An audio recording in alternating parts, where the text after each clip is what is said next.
उसका पहले दिन से सपना था मैं हाई कोर्ट जज बनूँ। उसका पहले दिन से सपना था कि मैं न्याय व्यवस्था में जो खामियां हैं वो दूर करूँ, और न्याय व्यवस्था ही ने कहीं ना कहीं से उसके ऊपर उठा रखा। जुल्म के सारे हुनर हम ही से पे आजमाए गए, जुल्म भी हम ही पे हुआ, कातिल भी कहलाए। जो डॉक्टर थे जो सो रहे थे, जिन्होंने उनके ऊपर कोई कार्रवाई नहीं, आज तक नहीं हुई। वो अभी भी काम कर रहे हैं। वो अभी भी काम कर रहे हैं। ये खामोश मिजाजी हमें जीने नहीं देगी। इस दौर में जीना है तो कोहराम मचा।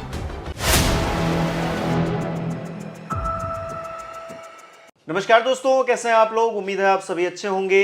मैं हिमांशु मिश्रा और आप देख रहे हैं 4PM न्यूज नेटवर्क। दोस्तों, आज इस खास पॉडकास्ट में एक ऐसी लड़की की बात करेंगे जिसके सपने थे, उसको कुछ बनना था, समाज के लिए कुछ करना था, लेकिन सिस्टम की भेंट वो चढ़ गई। कैसे चढ़ गई, क्या हुआ उसके साथ, पूरी जानकारी देंगे। आशीष मिश्रा जी एडवोकेट है हमारे साथ। सर, बहुत बहुत स्वागत है। इलाहाबाद हाई कोर्ट में जो है वकालत करते हैं। लेकिन वकील साहब, बताइए कि जागृति को न्याय कैसे मिलेगा और क्या हुआ उसके साथ? नमस्कार, और 4PM का मैं बहुत आभारी हूँ।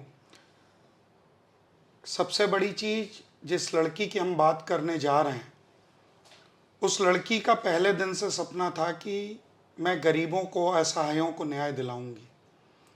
आज मैं वकील हूँ, कल मैं हाई कोर्ट का जज बनूंगी, और जिन लोगों की आवाज़ नहीं सुनी जाती उनको मैं इंसाफ दिलाऊंगी।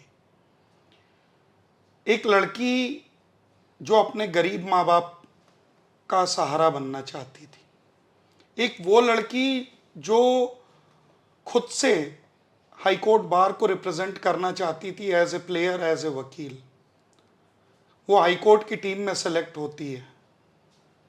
और 20 मई को वो दुर्भाग्यपूर्ण दिन था कि जब वो अपने घर से निकलती है, एक गाड़ी उसका एक्सीडेंट कर देती है। उस गाड़ी का जो एक्सीडेंट करता था वो भाग जाता है। ये कितने बजे की घटना है? ये तकरीबन 5:30 सुबह की बात है। 5:45 बजे उसको ले जाया जाता है SRN हॉस्पिटल, स्वरूप रानी मेडिकल कॉलेज। उसके पिता और भाई भी वहाँ पहुँचते हैं। आप वो मंजर सोचिए कि सुबह का 6 बज रहा है और डॉक्टर साहब जो वहाँ के मेन डॉक्टर थे, मोनेस अली जी, वो सो रहे थे। उसकी जो दोस्त थी, उसके माँ बाप थे, वो पता करते हैं कि हमें करना क्या है। एडमिशन का अपना फॉर्म भरते हैं। ब्लड निकला जा रहा है। वो लड़कियां जो उसकी दोस्त थी, वो जाके डॉक्टर साहब को बस जगा देती है। यही उनका गुनाह था। वो उठते ही पहले तो माँ बहन की गाली देना चालू करते हैं कि तुम्हारी हिम्मत कैसे हुई। डॉक्टर साहब सरकारी हॉस्पिटल ड्यूटी डॉक्टर, मतलब इंचार्ज वही। उसके बाद वो लड़कियां कहती हैं आप कैसे बात कर रहे हैं, आप ही ड्यूटी डॉक्टर हैं, आप ही हेड हैं, और ब्लड निकला जा रहा है। हम लोग, अगर हमने गलती कर दी, आपको जगा दिया, लेकिन सर क्या नाम है, इलाज कर दीजिए। पिता उनके पैरों पे गिर जाता है, वो पैर से मारते हैं उसको, हाथ से। मतलब लड़कियों को पुरुष डॉक्टर मारते हैं, कई सारे डॉक्टर आ जाते हैं, और उसमें से एक लड़की वीडियो बनाने लगती है। ये उसका गुनाह था। वो कहती है कि आप किस तरह से बदतमीजी की बात कर रहे हैं, ड्यूटी डॉक्टर कहाँ हम लेके जाएंगे, और हमारी दोस्त को आप देख लीजिए। तब से कई सारे डॉक्टर और जो वहाँ के सिक्योरिटी गार्ड हैं, वो सब लोग इन लोगों के साथ हाथापाई करते। एक लड़की लाइव होके कहती है कि, लाइव हो जाती है फेसबुक पे, कहती है जो लोग हैं कम से कम वो यहाँ आए, यहाँ इस तरह की घटना हुई। 4-5 वकील पहुँचते हैं, 6 वकील पहुँचते हैं, उनकी भी पिटाई होती है। अच्छा। हॉस्टल से कम 250 से 300 लोग आ जाते हैं। पुलिस वहाँ मौजूद, पुलिस का इंस्पेक्टर कहता है कि वकील हैं, सब मार खाने लायक। अच्छा। हाँ, वहाँ का पुलिस के सामने पुलिस के सामने हो रहा है, पुलिस के सामने हो रहा है। बाद में वो लड़कियां, मतलब उनका परिवार कहता है कि आप नहीं कर सकते तो हमारी बिटिया को रिलीज कर दीजिए, हम कहीं और ले जाएंगे। लेकिन वो कहते हैं कि नहीं, पहले वीडियो डिलीट करो। अच्छा, आप लोग पहले सरकारी हॉस्पिटल ही गए, मतलब वो लोग सरकारी हॉस्पिटल ही गए? हाँ, वो उनके पिता कहते हैं कि मुझे प्राइवेट में चलना है, लेकिन जो एम्बुलेंस वाला होता है वो कहता है नहीं, पहले हम सरकारी में चलेंगे, क्योंकि हमारे यहाँ स्वरूप रानी मेडिकल कॉलेज है। केस वैसा है इसलिए। केस क्रिटिकल था, एक्सीडेंट का केस था, पुलिस का वो भी था। सुबह का वातावरण था कि भाई जो भी चीजें हो बेस्ट और कहा जाता है, लेकिन बेस्ट रह नहीं गया। ठीक 1 सप्ताह पहले इलाहाबाद यूनिवर्सिटी के लड़कों को पीटा गया था, जिसको चाहते हैं डॉक्टर साहब लोग, क्या कहूँ, मतलब आप सोचिए कि एक गोल्डन आवर का पीरियड कहा जाता है। ये ओथ लेते हैं कि हमारे लिए सबसे बड़ी चीज है मरीज का इलाज करना। भगवान कहते हैं डॉक्टर। भगवान कहते हैं, भगवान, दूसरा भगवान डॉक्टरों को कहा जाता है। आप उस, लोग कहते हैं कि राम राज्य चल रहा है। भगवान राम जब लंका में रहते हैं, लक्ष्मण को बाण मारा जाता है, मेघनाथ बाण मारता है, तो हनुमान जी सुषेण को ले आते हैं। सुषेण किसका डॉक्टर था? रावण का। लेकिन वो भी लक्ष्मण का इलाज करता है। वो बताता है कि संजीवनी बूटी ले आओ। लड़की को लेके फिर जाते हैं प्राइवेट हॉस्पिटल में 9:30 बजे। आप सोचिए 5:30 से 9:30। किस जरा मुझे वो जो सरकारी हॉस्पिटल में हुआ, जरा उसको थोड़ा और डिस्क्राइब कीजिए। पहले जाते हैं, जो लड़की थी जागृति जिसका एक्सीडेंट हुआ था, उसको लेकर डॉक्टर साहब सो रहे होते हैं, उनको जगाया जाता है तो वो नाराज हो जाते हैं, मारपीट पे उतारू हो जाते हैं। हाँ। फिर उसके बाद क्या होता है? उसके बाद उनके जो जूनियर और डॉक्टर होते हैं उनको बुला लिया जाता है। वो भी मारपीट करते हैं, मतलब चीजें होती हैं। जब यहाँ से 4-5-10 वकील पहुंचते हैं तो ये लोग हॉस्टल में फोन कर देते हैं, हॉस्टल के लड़के आ जाते हैं। पुलिस मौजूद है, चौकी इंचार्ज मौजूद है, उनके सामने उस लड़की का मोबाइल खींचा जाता है, बाप को मारा जाता है, भाई को मारा जाता है। इवन उस लड़की से कहा जाता है कि जब तक इस तरह की ये चीजें करेंगे, वीडियो नहीं डिलीट करेंगे, तो हम जो है आपका इलाज नहीं करेंगे, तुम मरती हो, मर जाओ। ये अच्छा, ये डॉक्टरों ने कहा।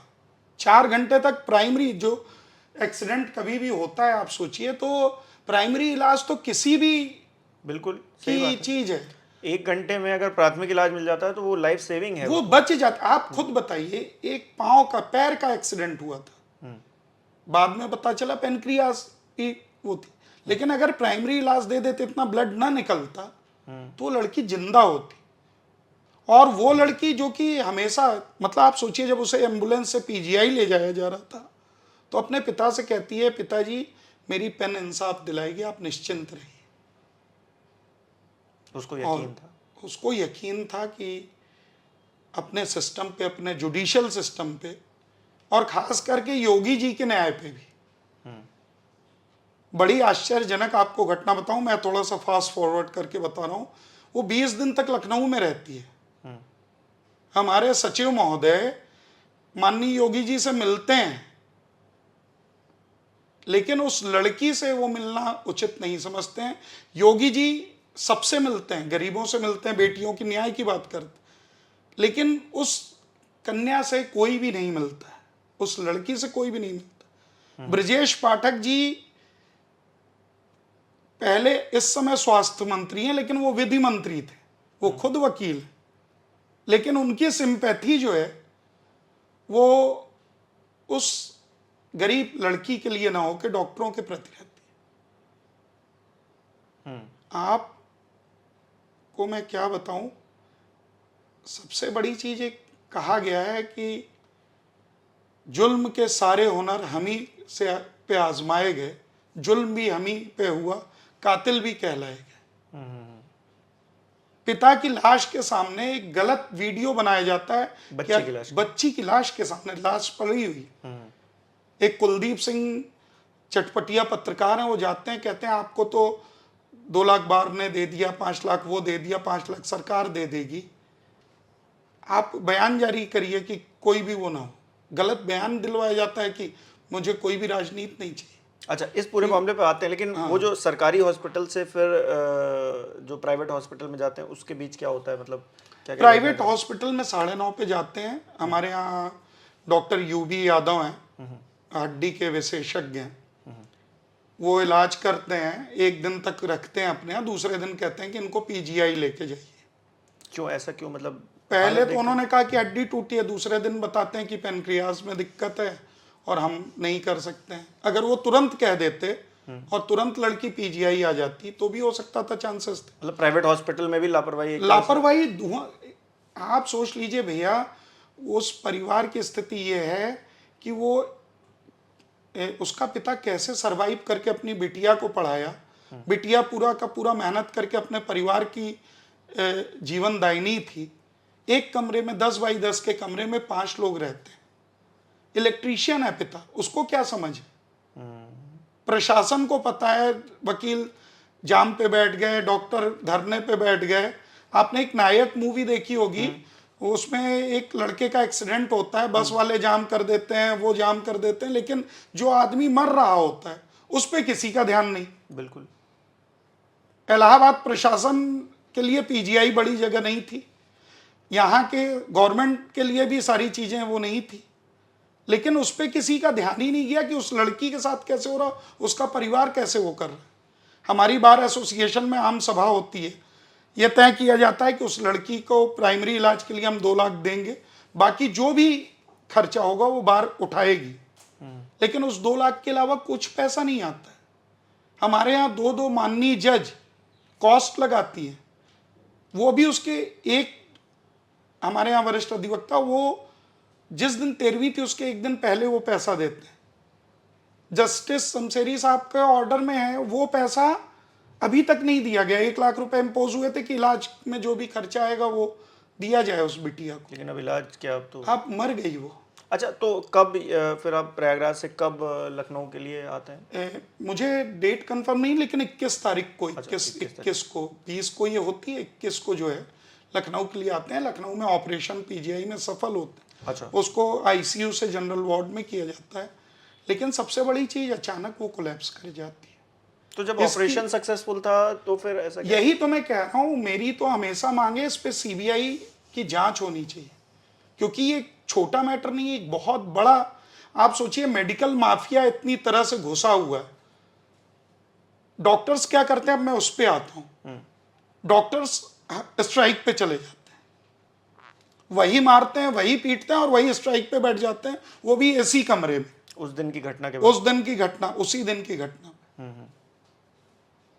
और हमारे यहाँ जो युवा अधिवक्ता हैं वो भी सड़क पे बैठ जाते हैं। 47 डिग्री के टेम्परेचर में नए लड़के सड़क पे बैठ जाते हैं।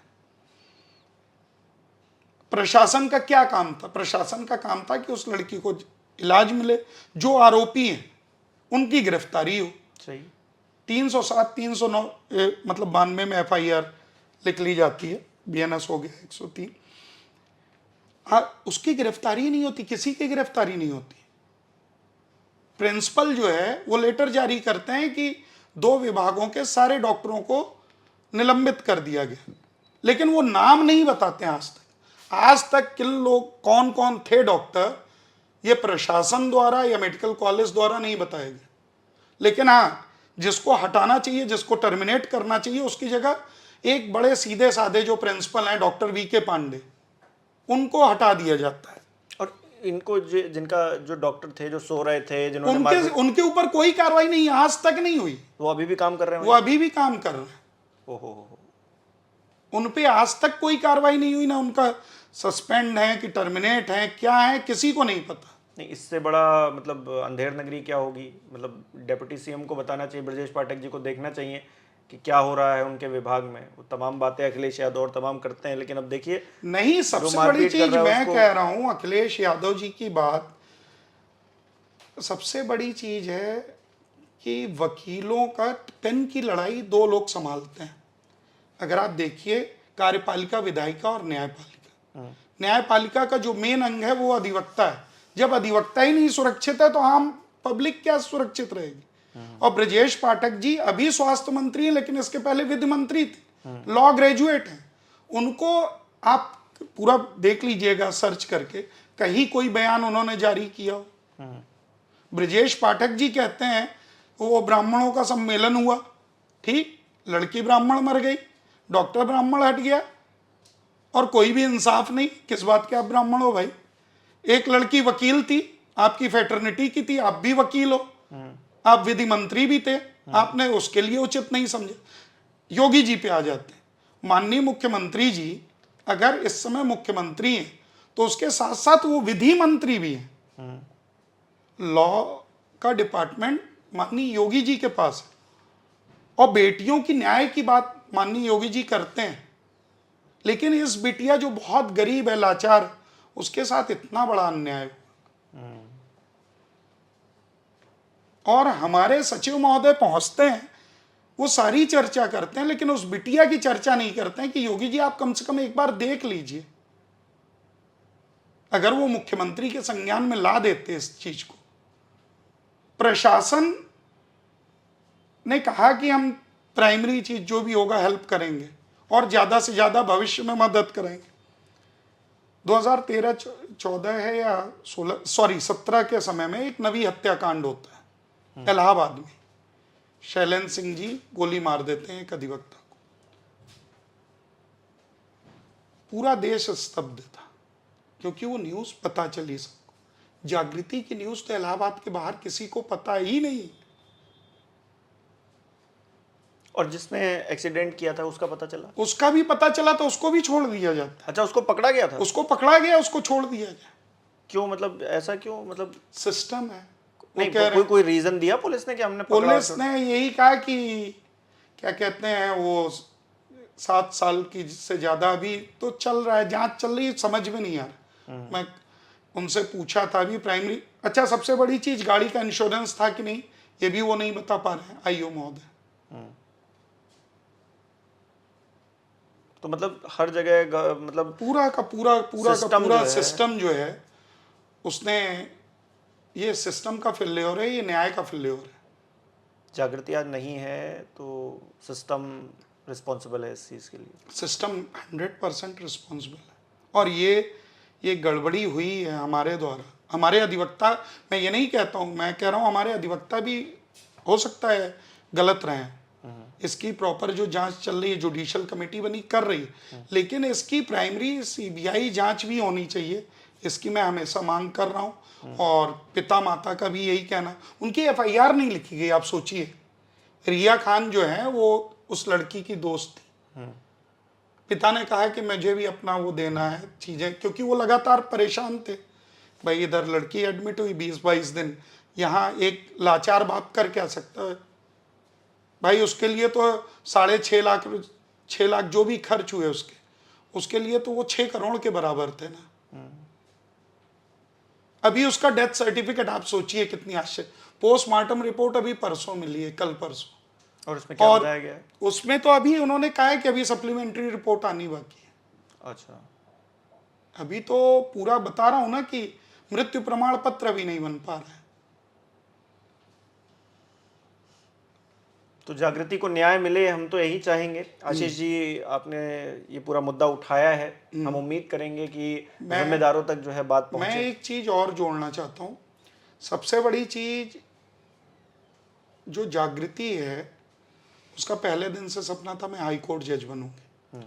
उसका पहले दिन से सपना था कि मैं न्याय व्यवस्था में जो खामियां हैं वो दूर करूं, और न्याय व्यवस्था ही ने कहीं ना कहीं से उसके ऊपर कुठाराघात किया। आज उसका बाप गरीब है, किस तरह से लड़ाई लड़ पाएगा ये बात की बात है।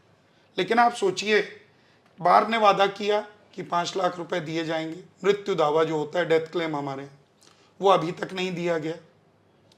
प्रशासन में बार काउंसिल हमारे यहाँ जो संस्था है, वहाँ मैं गया। वहाँ क्योंकि अभी इलेक्शन चल रहे हैं, उसके एडवोकेट जनरल जो है मिश्रा जी, अजय मिश्रा, एडवोकेट जनरल अगर चाहें तो आउट ऑफ वे जाके वो पैसा दे सकते हैं। मुख्यमंत्री अगर चाहें तो उस गरीब परिवार से मिल सकते हैं, न्याय दिला सकते हैं, और कम से कम कुछ नहीं तो उनके ऊपर एक बार हाथ रख देंगे तो उनको लगे, मतलब उसके पिता की यही मांग, भरोसा कायम हो, भरोसा कायम हो। उसके पिता की सिर्फ एक मांग कि माननीय योगी जी मिल लें, मैं उनसे मिलना चाहता हूँ। 3 विधायक जब फोन करते हैं और तब डीएम साहब जो है उसकी मदद के लिए प्रशासन से, उनको खुद आश्चर्य था कि पैसे क्यों नहीं पहुंचे। मनीष वर्मा जी डीएम है, इवन जो हमारे यहाँ डीसीपी हैं मनीष जी वो भी मतलब उस परिवार के साथ सहानुभूति, मैं ये नहीं कह रहा हूं कि क्या चीज हुई, आपको 20 से 22 दिन थे, 24 दिन थे, ये पीआईएल जब तक नहीं, उसके पहले भी तो आप एक्यूज लोगों को गिरफ्तार कर सकते थे। मेडिकल कॉलेज और क्या कहते हैं मेडिकल एसोसिएशन एक लेटर लिखता है कि पूरे प्रयागराज की स्वास्थ्य व्यवस्थाएं हम बंद कर देंगे। कितनी बड़ी धमकी थी, उन्होंने सिर्फ और सिर्फ लेटर लिखा, पलक पावड़े बिछा के। मतलब आप सोचिए मेडिकल माफिया इतना हावी है, वहीं मेडिकल के इलाज में चल रहा है कि सरकारी हॉस्पिटल है, बाहर डॉक्टरों की अपनी दुकानें खुली है, जितने मेडिकल के स्टोर हैं वो उन्हीं से पैसे ले रहे हैं। आप जाएंगे रात में ऑपरेशन होना है, ठीक है ये पकड़ो पर्ची, जाके 40,000 50,000। मेडिकल कॉलेज जाता कौन है? जिसके पास एकदम पैसे नहीं, या जिसके पास सुपर सोर्स है, उसके लिए बड़े से बड़े डॉक्टर, प्रिंसिपल, विभागाध्यक्ष और सारे लोग लग के इलाज करा, दो ही लोग जाते हैं। मिडिल क्लास तो बेचारा पिस रहा है। ईश्वर न करे किसी को जरूरत पड़े, लेकिन आप सोचिए हम लोग एक क्लाइंट बन के रह गए, एक पेशेंट जो है एक वो बन के रह गया कि पैसे कैसे चूसे जाए। मैं हमेशा कहता हूं, खास करके अपने पत्रकार साथियों से जो कलम की ताकत को आजमाते हैं, कि ये खामोश मिजाजी हमें जीने नहीं देगी। इस दौर में जीना है तो कोहराम मचा दो यार। लाश सामने है, आप वीडियो बना रहे हैं उसका। मैं रात भर सो नहीं पाया भैया, मैं सुबह 5 बजे उस परिवार के पास पहुंचा, उनसे बात की। उन्होंने कहा भैया मुझे कुछ नहीं समझ, जिसने जो कहा मैंने वो बोल दिया। क्या इस तरह का सिनेरियो पेश करना चाहिए? नहीं, उस टाइम पे अपनी बेटी को इस तरह से देखना, मतलब वो जो मेंटल मतलब ट्रॉमा होगा उसमें आदमी क्या ही कर रात पाएगा, में क्या कह प्रशासन पाएगा। दबाव डाल रहा था कि रात में बिटिया की लाश जला दो। वो तो क्योंकि गरीब है लेकिन ब्राह्मण है, जनेऊधारी ब्राह्मण है। उसने कहा कि भैया पाचक में मृत्यु हुई है, जब तक हम अपने रिचुअल्स नहीं कर लें तब तक हम नहीं जलाएंगे। और शाम के बाद हमारे यहाँ मिट्टी नहीं जलाई जाती। रात में ही प्रशासन ने चिता सजा दी थी। हमारे बार के पदाधिकारी दबाव डाल रहे थे कि तुरंत ले चलो बिटिया को, नहीं तो इलाहाबाद जल जाएगा। अरे भाई इलाहाबाद अगर जल रहा था जल जाता। बिटिया के लिए आप अपनी आवाज, आप किसके नेता बने हुए? We are the largest bar in Asia. अगर देश की राजधानी दिल्ली है, आर्थिक राजधानी मुंबई है, तो न्याय की, आध्यात्म की और अधिवक्ताओं की राजधानी इलाहाबाद, तीर्थराज प्रयाग। ब्रह्मा ने प्रथम यज्ञ इलाहाबाद में किया, अकबर ने दीन इलाही इलाहाबाद में चलाया। हनुमान जी को भी आप देखेंगे तो हनुमान जी आके वहां माँ गंगा ने अपने जगह दी और वहां वो लेटे अवस्था में आराम कर रहे हैं। सबसे बड़ा महाकुंभ प्रयागराज में हुआ, आधा भारत आ गया और शहर को फर्क नहीं पड़ा। अतिथि देवो भव हम कहते हैं, कोई भी आ जाए उसके लिए सारी व्यवस्थाएं हम करते हैं। लेकिन आज एक लड़की जो कि एक सपना लेके चली थी, उसकी ये हत्या हुई। हत्या मैं इसलिए कह रहा हूं क्योंकि अगर उसको इलाज मिल जाता भैया, पैर के एक्सीडेंट में क्या कोई मरता है? उसकी दादी उसको लखनऊ देखने आना चाह रही थी।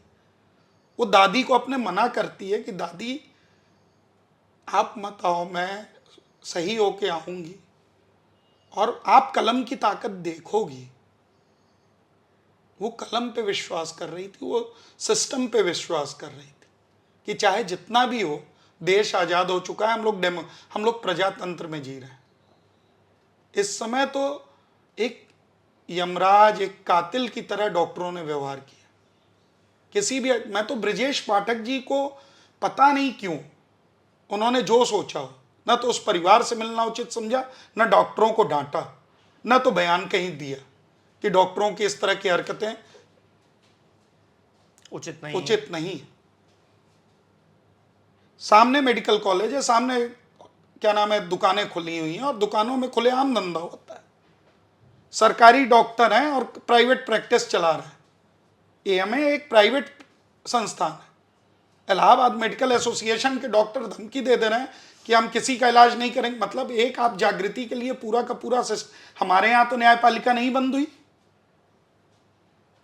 हमारी बार एसोसिएशन ने तो न्यायपालिका का दरवाजे नहीं बंद किए कि वकील कोई काम नहीं करेगा। अच्छा, मामला कोर्ट तक भी पहुंचा फिर? हाँ, क्या कोर्ट में पहुंचा। हमारे एक पदाधिकारी हैं अमित सिंह सोनू, उन्होंने पीआईएल की एक, और उसमें सेक्रेटरी साहब ने भी, अली जामिन करके एक वकील हैं, उमर जामिन या अली जामिन मुझे नहीं पता, लेकिन रिया खान जो है वो मुस्लिम नहीं समझी जा रही है क्योंकि उसके माँ बाप नहीं है। हिंदू मुस्लिम का इसको वो बना दिया जा रहा है। फिर कहते हैं कभी ब्राह्मण लड़की थी, मैं ब्राह्मण हूं इस वजह से मैं आवाज उठा रहा हूं।